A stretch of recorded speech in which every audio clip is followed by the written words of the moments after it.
I mean, so here I am now, and I'm 29 and I have gout. I thought that was an old person thing. I guess not. They said I got it because of my lifestyle and hobbies.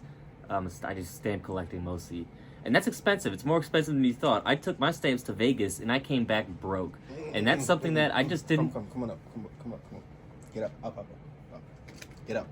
Get up. Up. Get up. Get up. Get up. But I have to go. Get up. It is Where? It is my desk. It is my work area.